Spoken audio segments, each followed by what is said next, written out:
Hello, and welcome back to the Simplifiers podcast, where we take topics in work and in life and simplify them. And friends, we've been talking a lot about employee experience lately. And you know, if you've read my book, Squash the Sunday Scaries, we talk a lot about employee listening as well. But how do you actually do it? Like, how do you listen like a real leader in your workplace to understand what's actually happening? Where is the friction in your workforce? And how could the employee experience actually be better to drive performance, to improve workplace culture and trust? Well, that's what we're talking about today. And my special guest, I'm so excited for you to meet him.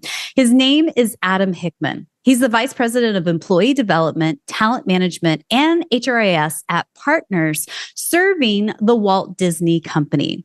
He's a former leader of Gallup, and he specializes in leadership development, organizational effectiveness, and talent strategy. So I'd like to welcome to the Simplifiers podcast, Adam Hickman. Hey, Adam, how's it going?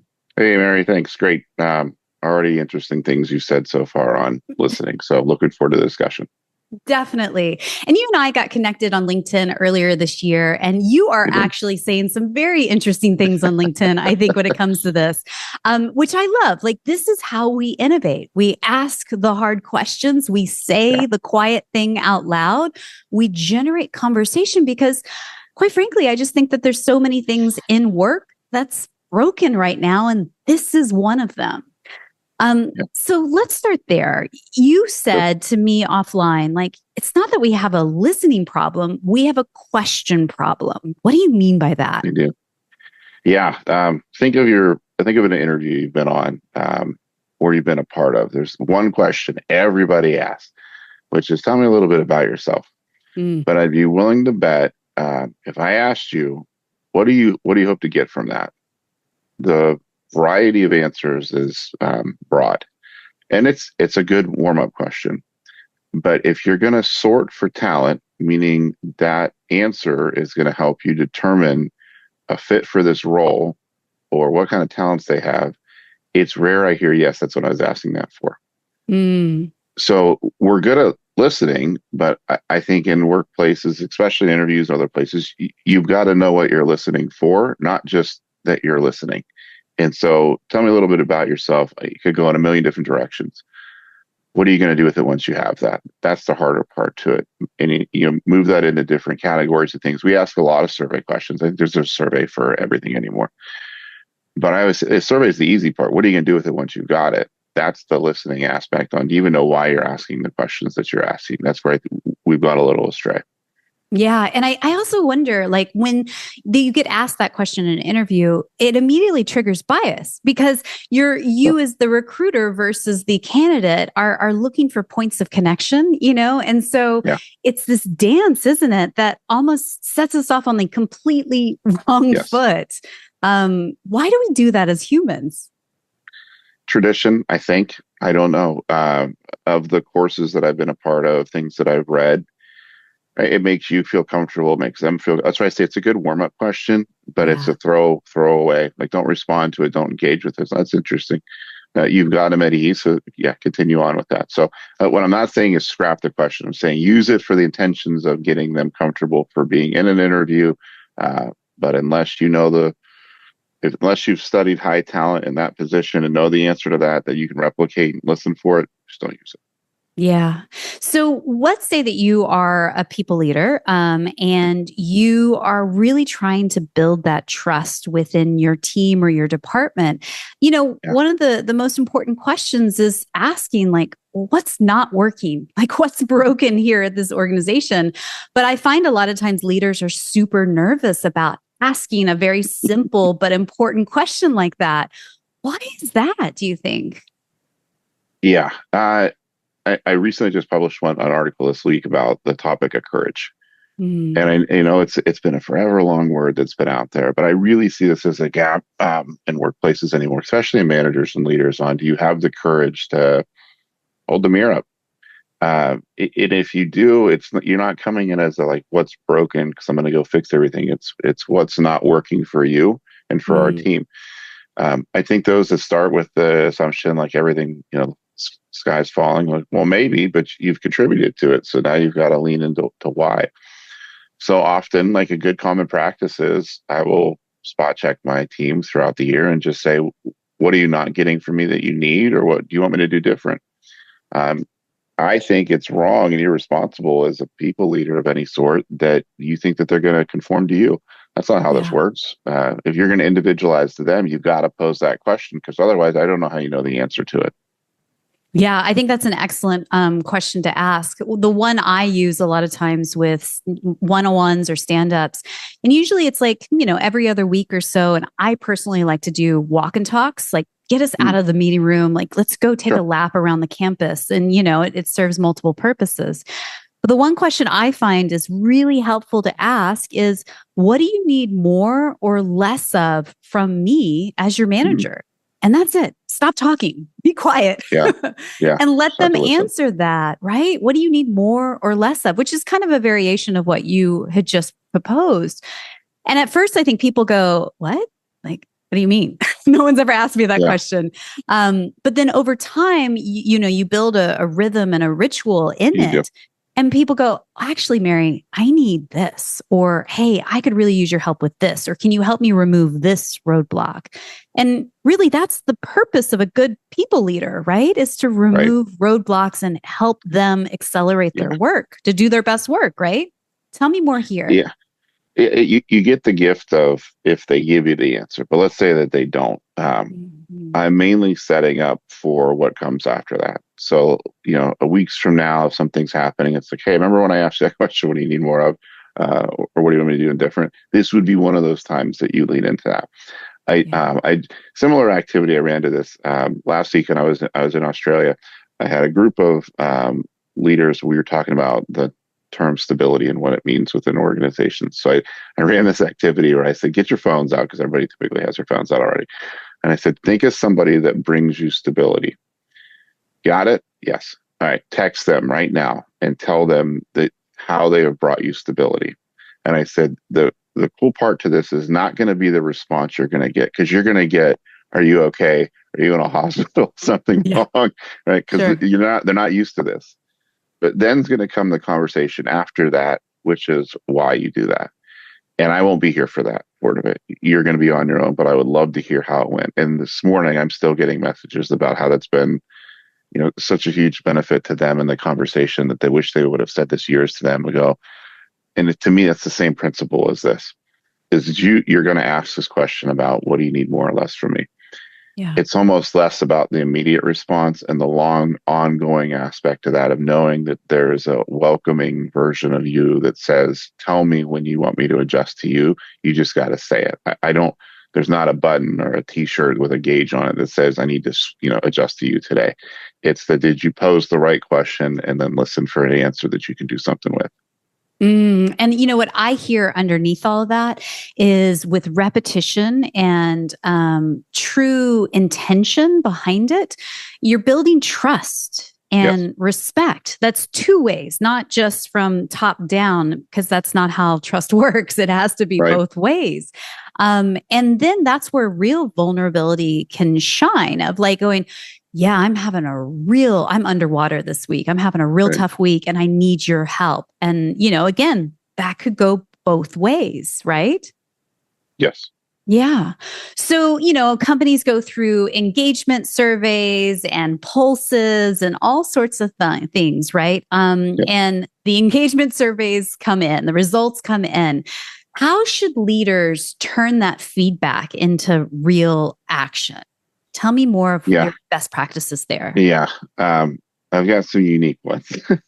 So to start, I'll say, I don't care about the score. And that usually is like, what do you mean? It does, you could get a 10% engagement. You could get a 90%, right? And that does equal best places at work, if that's your game for it. But to me, the score is the score, like you earned it. So we're going to acknowledge it, but I'm less interested about that, because the best workplaces care less about the number and more of the exploration of what caused the number, because that's where the action, the work's at.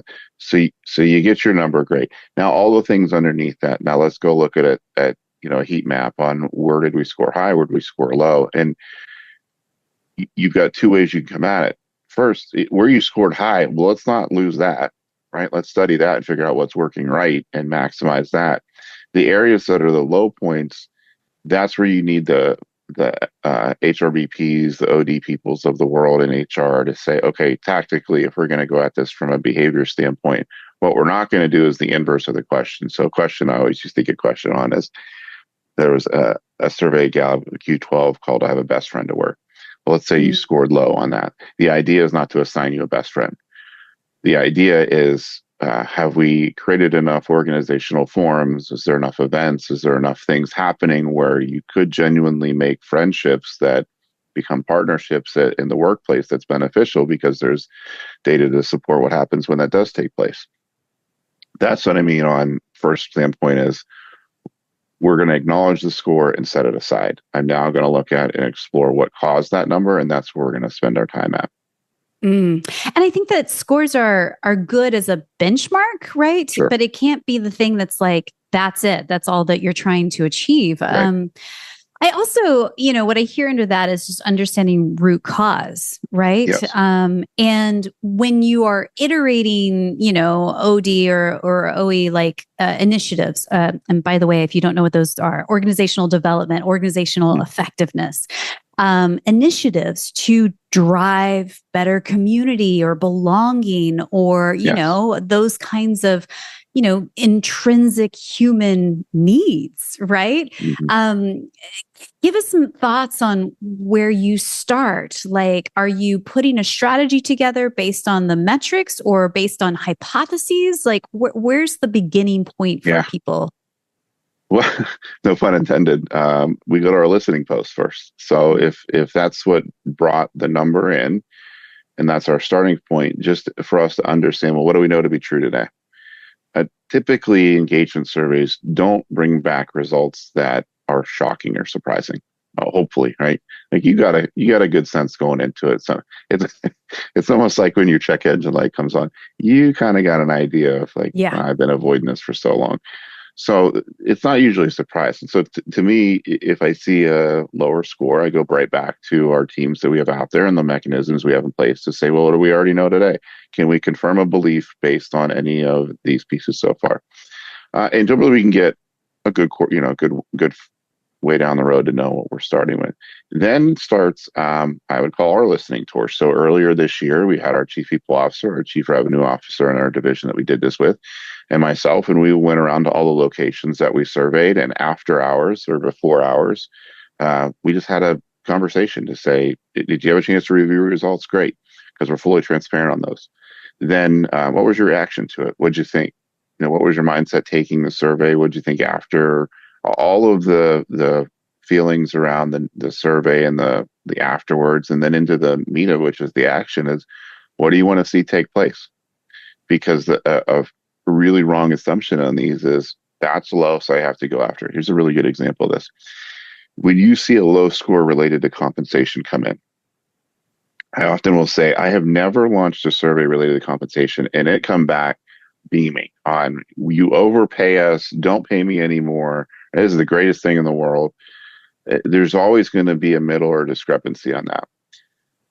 Come to find out, when that has happened, one area to amplify that would start to change that is around recognition. So when those that don't get recognition on a daily basis, they go to the tangible thing. The tangible thing is your paycheck. So I don't feel valued or recognized because I'm not paid enough. Turn that to recognition's gone up. Maybe there's spot bonuses. Maybe there's a luncheon. Maybe something that they feel valued to almost starts to minimize the comp aspect of it because they're getting that bucket filled in different areas. Versus if we just chase the inverse of the question and start paying people more, you might goose the number for a little bit, but you didn't fix the true problem, which was the recognition piece to it. It's so important. God, I'm so glad that you mentioned this because I feel like there are three key things that people need in a thriving workplace. It is to feel like their work has purpose and it has meaning. There's a something that's happening with the work that I'm doing. No matter if I'm a bottle washer on the front lines in a retail store or up in a fancy corporate office building, I want to know that my work matters and has purpose. Yes. two, it's that your boss or your leader is recognizing what you do and appreciating what you do. That's it. Just being able to be seen and heard and understood and appreciated goes a long way for people. And then three is a sense of belonging, community. Do I feel like I am part of something bigger than myself in this organization? And of course, obvious, like we just said, everybody expects their paycheck to come, on a steady pay cycle as well. No one's, volunteering here. But yeah, those are core intrinsic human needs. And I think you hit it on the head there. Yes. I seen, heard, and valued. Those are the three that I'll push my team on the most on. How are our employees seen, heard, and valued? If we do that right in all pockets, culture and belonging is such a big aspect of the work that we do. And often it's, underneath the diversity and inclusion piece, but diversity happens before the hire. Do we have the right diversity of candidates coming in? Inclusion happens after the hire. And we do really well at the inclusion aspect of that, but it's also tied very closely to the seen, heard, and valued concept. Yeah. And I also want to put a pin on it and love to hear your perspective on this as well. But I feel like employee listening, when done well, is a closed loop cycle. You said this, we did this, and here's what's next. Because I feel like so many companies where they really stumble is they do this incredible survey and they gather all this information and they stop. They don't do anything with it, or they sit on it. And then there's no communication after the fact of, well, what did you do with this information? Right? Because then people go, well, I told you what's broken and then you did nothing. So I'm not going to tell you again. Right? Speak more into that. Yeah. So two thoughts come from that: highway, and then what are you going to do with it? Those are my two favorite ones. The what are you going to do with it? We'll start there. The worst thing you can do is ask for somebody's thought and opinion and do nothing with it. So before we launch any survey, I usually will say, what are you going to do with it once you get it back? Because if it's just for fun, then just say that then. Then we're not going to do anything. We're going to put a signpost out that this is just for fun. If we have intentions on what we're going to do with it, then I'll convert back to the highway piece, which is on-ramp, highway, and off-ramp. Each one of those needs a strategy. So prior to launch, that's getting on the highway. What are all the things that are happening that are going to take place? That's the communications, that's the readiness for the organization, that's our managers getting ready for this. That's, any facet of what's the highway is the easy piece. It's launch the survey, right? And we're not, I'm never looking for an achievement of launching a survey as the goal. That's a part of it. But the off-ramp is the hardest part, and it's also what you just described as one of the bigger misses and things, which is surveys closed, you get the results, now what? And if you hadn't had thought and strategy around that before, it kind of becomes a tarot card reading on, we got our results, and I think it's this, and I think it's that, but I don't really know what to do with it, versus who's going to lead what, how is this going to work, and then what promises did you make back to the people that took the survey to say, and at what point do I get to hear things? Right. So we have a really strong goal that I push our team on to say, at the close of the survey, within 72 hours, you will get your results. That I know my team loves and adore that role, but that's me saying it's critical that we get this back to you. We're not going to talk you through the results at first. You're going to have your own reflection and action on it. Then we're going to come back to you, and we've got really a concierge service through our CEO down as to what the results look like in team sessions that are going to take place. The manager leader has to drive that, but HR is in support of you and getting you ready for that conversation and ensuring your thinking aligns where the business needs are going to be met, and also people's thoughts and opinions are valued along the way. And what I hear in that is accountability, right? Like, we're moving 90 billion miles an hour. 72 hours sounds quick in concept, but really that's 3 days. So I've given you all of my very best insights, and I want to know pretty quickly, if I'm, a person in this workforce, that you heard me and understood, and what were the results. And I think also, I'm curious, what you give them at the 72-hour mark is just the results, or do you also give them, and here's what we're doing next as well? Yeah, for sure, the results. And then we've got a truncated version of here's what to expect ahead. And so this is a calibration session with our HRBP teams or your OD team to help you think through how you're going to structure this. And then really the coaching around your results. So you've got your numbers, you've got your, areas where you're strong and where we've got some course correction. And now let's hear from you on what do you want to work on first. I like that. And because I like that is just simply helping me understand with total transparency what the timeline is, the expectations of what's next. Not necessarily, hey, we're going to do X, Y, and Z programs. You're not delivering that at the 72-hour mark, but you're saying, hey, here's the results and here's the next milestone we're going to hit that takes us down the path. Again, that's building trust, building respect. Hey, you heard me. Okay, cool. Let's move forward as a cohesive team.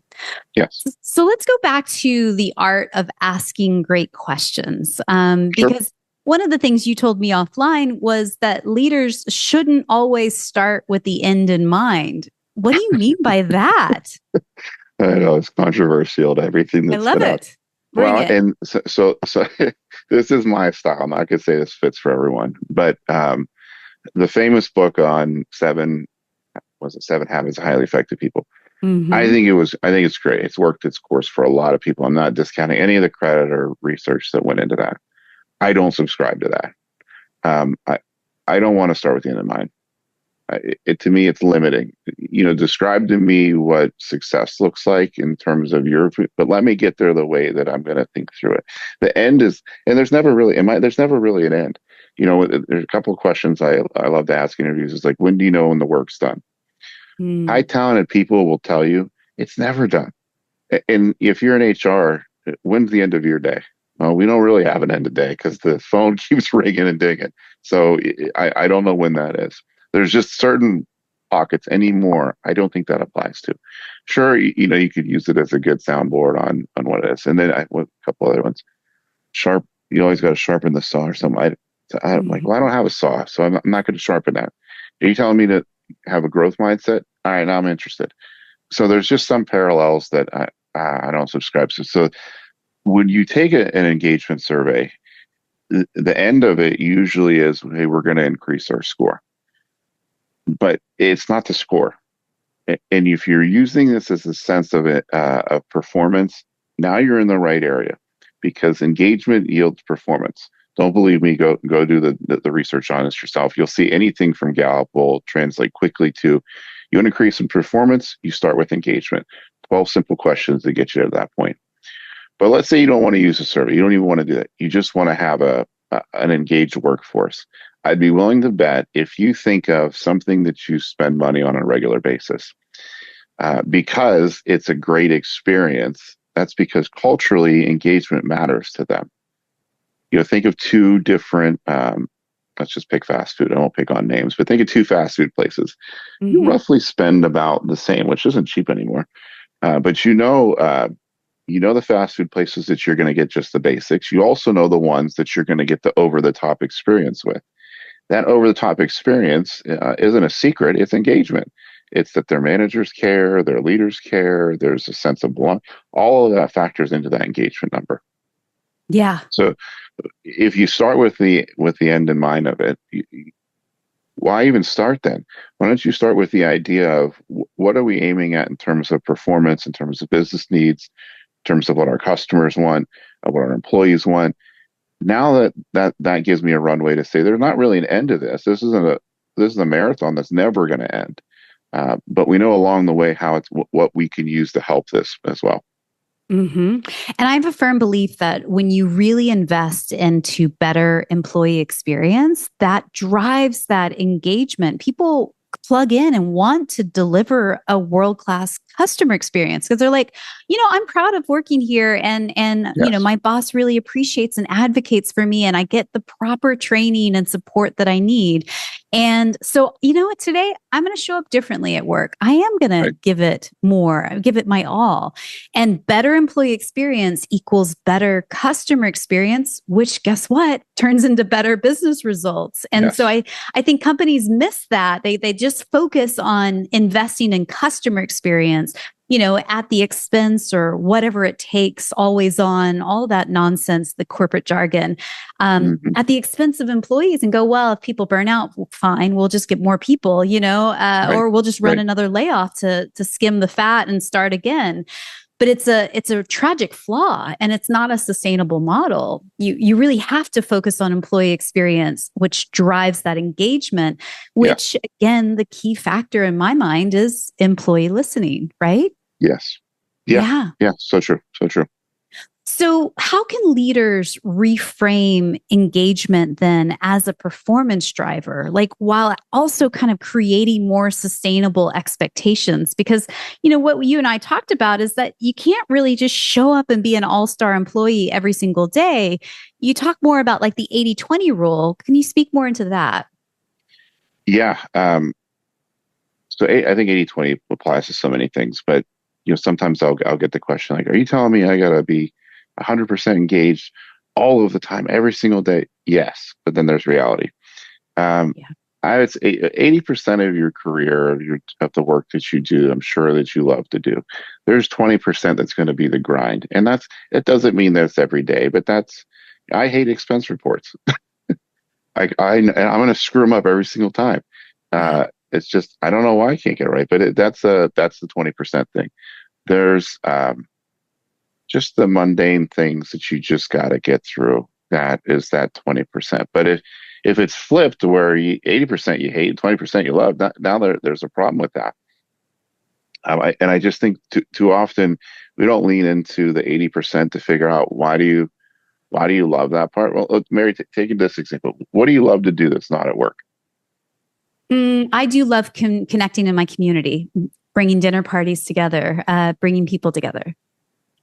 So if you could do that every day and get paid for it, would you love it? I think I would, but then at some point it would get a lot. Like I would need You are. a Okay. downtime, I would imagine. So there's the 80-20. Mm-hmm. Right, 80% you would love that. 20% that like I would need a little bit of a breathing room in what this is. Now you love to do it, but that's what I mean. That same principle should be applied to work. So when I ask people, what do you love to do in your job? I'll hear a great response to it. And then I'll say, well, what don't you love? And then what's the balance sound like on that? Have we got you in the right position and in the right seat with the right set of talents to make sure you do love what you do? Um, to me, I often say, people will ask me, how do you have time to fit all in that you do? Well, short answer is I don't have hobbies. But I love what I do to the sense of it's not really work for me. If I had to put me on a scale, I'd say 90-10 is probably a true number for where I'm at. 10% for sure expense reports, if anyone's listening for my work. Um, but I was fortunate enough to be put into a spot that I do love what I do in that sense of it, but all facets of it, outside of work, inside of work, it just comes together nicely on how that's worked. Not everybody has that same experience, but I would say the starting question, which is a great question, and the listen for with your employees is to ask them, what do they love to do? You would be shocked on how many times I've asked that, and somebody will say something so drastically different than their job demands for me to think, we got you in the wrong role. Not with the intent to Mm-hmm. Eliminate the role or let them go. But it's if you love doing that every single day, that's your draw or your yearn for talents.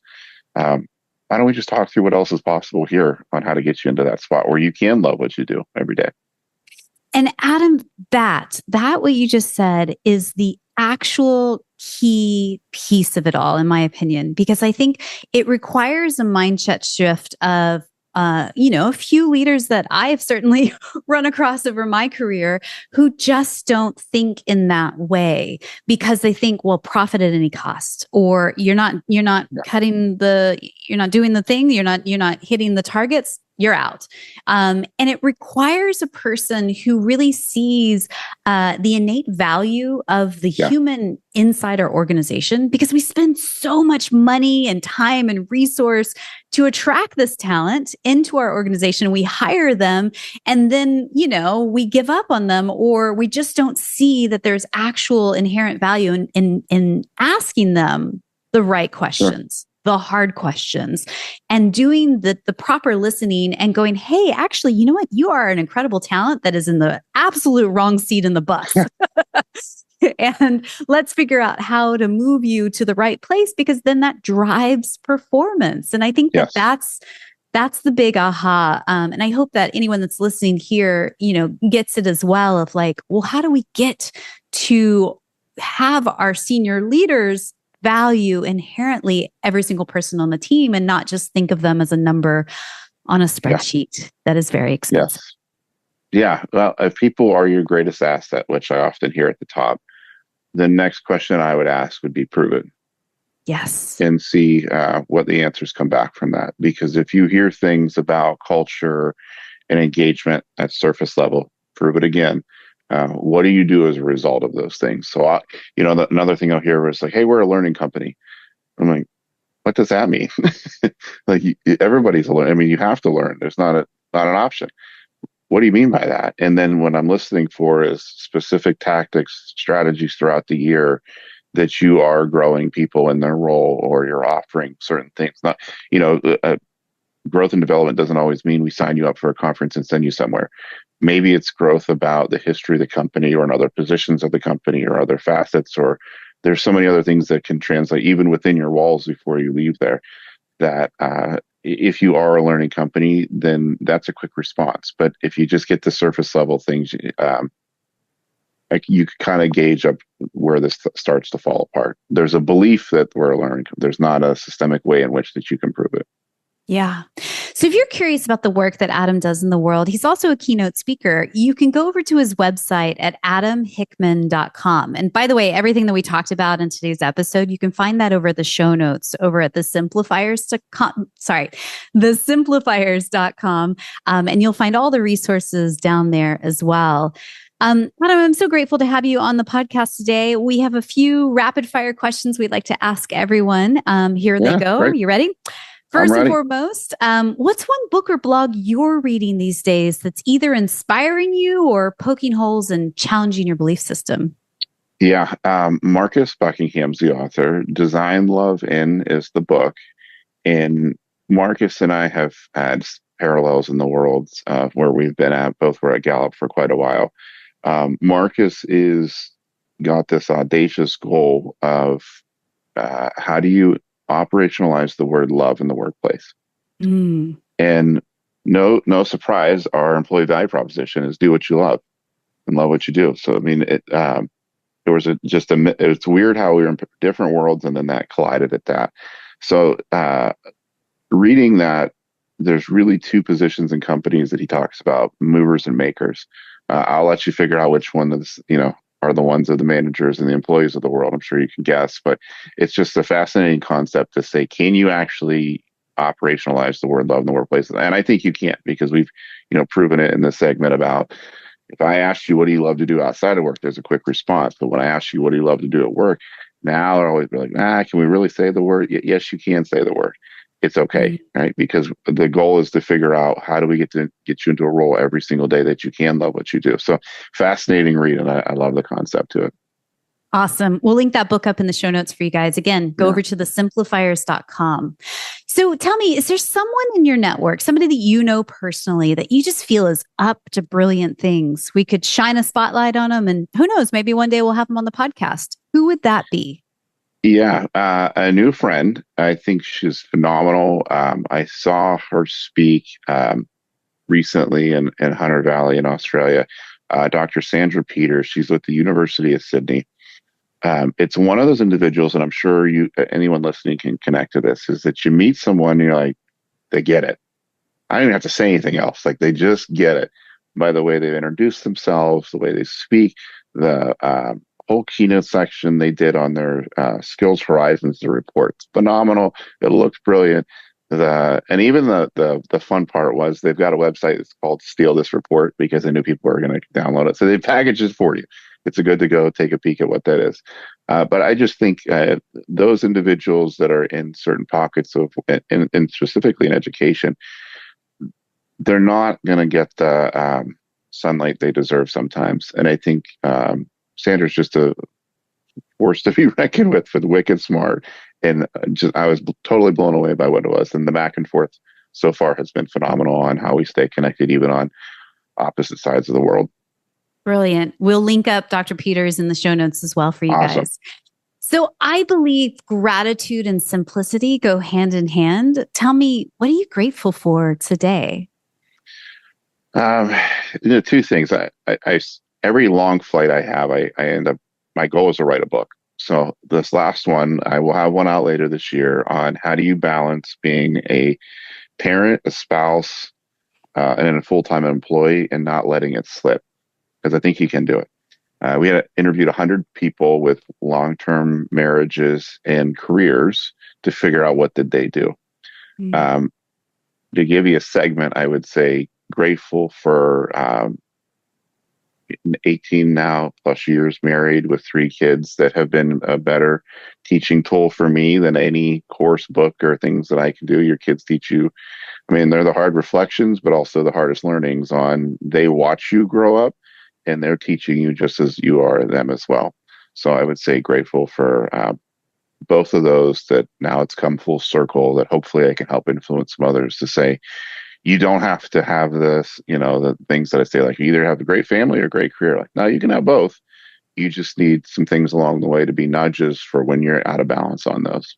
80-20, There you go. Yeah. Yeah. And we're so grateful for you to be on the podcast and share, because, anyone that's ever been into a Disney park knows there is an incredible customer experience there. And again, that is driven, I believe, underneath by a credible employee experience. So it means a lot to be able to hear what's actually working in the field for you in your organization, as big as it is. Yeah. So my final question for you is this, and thank you again so much for your time today.